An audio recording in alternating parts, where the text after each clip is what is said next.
তাক ভাল পাইছিলোঁ পিছত প্ৰেগনেণ্ট হ'লোঁ মোক এৰি সি হায়দৰাবাদলৈ গুচি গ'ল হাস্পতালত মোৰ সন্তান জন্ম পালে এতিয়া সি মোৰ সন্তানৰ দায়িত্ব নলয় সানিদুলৰ লগত ভাল পাইছিলোঁ প্ৰায় 2 বছৰ হ'ল পিছত জৰ্জৰী কৰি মোৰ শাৰীৰিক সম্পৰ্ক হৈছে পিছত তাই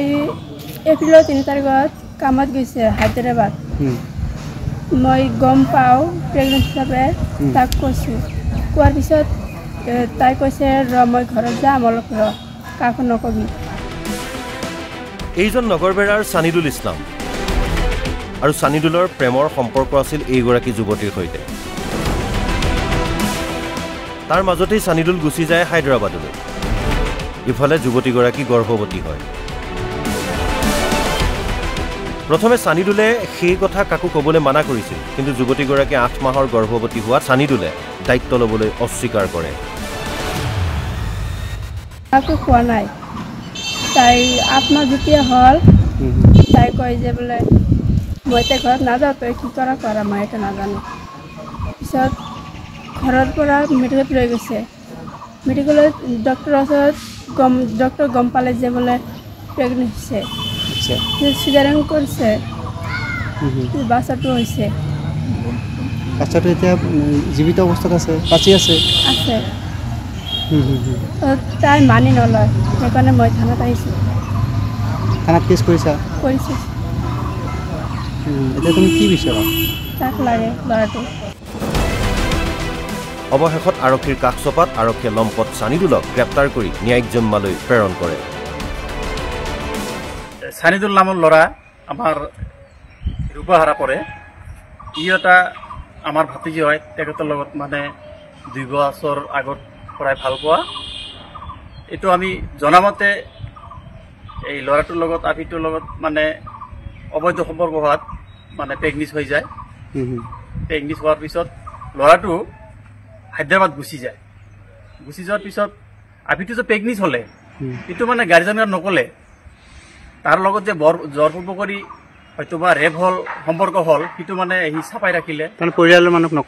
মানুহ নকলে পিছত ল'ৰাটো হায়দৰাবাদ গুচি যোৱাৰ পিছত আপিটো মাজে মাজে ফোন কৰিয়ে থাকে যে ঠিক আছে মই এনেকুৱা যদি হৈছে মই ঘৰত যাই আছোঁ ঘৰত যোৱাৰ পিছত তুমি কাকো নকবা মই যাই লওঁ আগত এনেকে আপিটো আৰু মানে চাপাই ৰাখিলে সিহঁতে ভাবিছে কিবা এটা হ'ব আৰু পিছত 8 মাহ যেতিয়া গুচি গ'ল তেতিয়া আপিটো আকৌ ফোন কৰিলে ল'ৰাটোক ক'লে যে মই সেইবিলাক নাজানো তই কি কৰিব কৰা পিছত আপিটো মানে পেট বিষাই থাকে পেট বিষাৰ পিছত গাৰ্জেনে কৈ আছে কি হ'ল যে মোৰ পেট বিষায় পেটটো অলপ ফিকা হৈছে আপিটো মানে কৈছে যে মোৰ টিউমাৰ হৈছে পিছত মানে গাৰ্জেনে মেডিকেলত লৈ যোৱাৰ পিছত ডক্টৰে চেক কৰাৰ পিছত মানে ক'লে এইটোতো প্ৰেগনেন্ট হৈ গ'ল প্ৰেগনেন্ট হৈছেচোন পিছত মেডিকেলতে মানে এইটো খালাচ হৈছে টাইম হৈছে খালাচ হোৱাৰ পিছত মানে আমি সমাজৰ পৰা কেইজনমান মানুহ তেখেতৰ ঘৰত মানে আমিয়ে উপজাচি ধৰি লৈ গ'লোঁ এইটো সমস্যা হ'ল তেখেতে মানে 15 দিন আমাক টাইম ল'লে যে ল'ৰাটোক আমি এনে আনি আছোঁ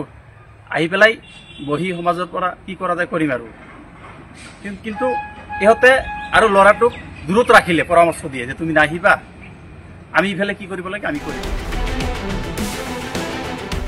এতিয়া প্ৰশ্ন হয় যুৱতীগৰাকীয়ে ন্যায় লাভ কৰিবনে সেয়া পৰৱৰ্তী সময়তহে লক্ষণীয় হ'ব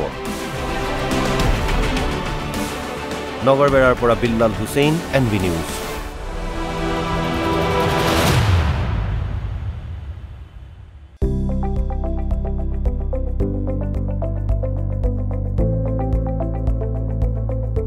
NB নিউজ